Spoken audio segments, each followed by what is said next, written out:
عذابا مهينا. فإذا قضيتم الصلاة فاذكروا الله قياما وقعودا وعلى جنوبكم، فإذا اطمأننتم فأقيموا الصلاة إن الصلاة كانت على المؤمنين كتابا موقوتا. ولا تهنوا في ابتغاء القوم إن تكونوا تألمون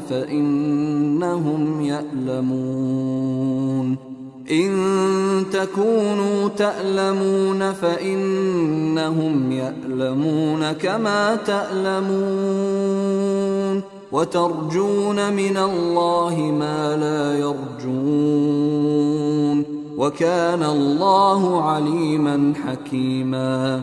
إنا أنزلنا إليك الكتاب بالحق لتحكم بين الناس بما أراك الله، ولا تكن للخائنين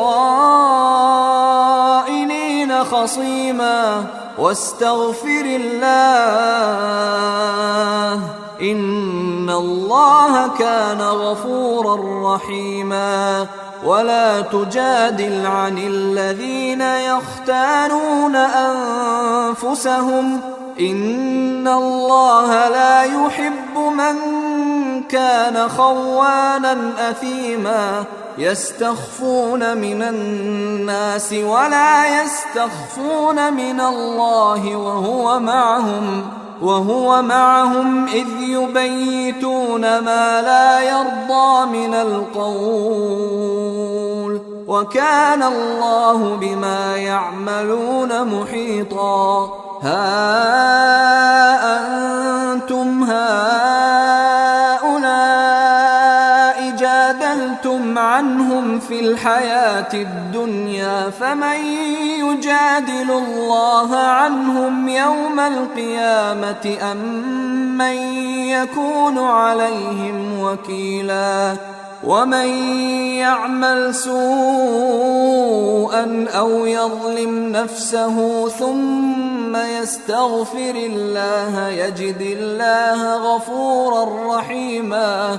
ومن يكسب إثما فإنما يكسبه على نفسه، وكان الله عليما حكيما. ومن يكسب خطيئة أو إثما ثم يرم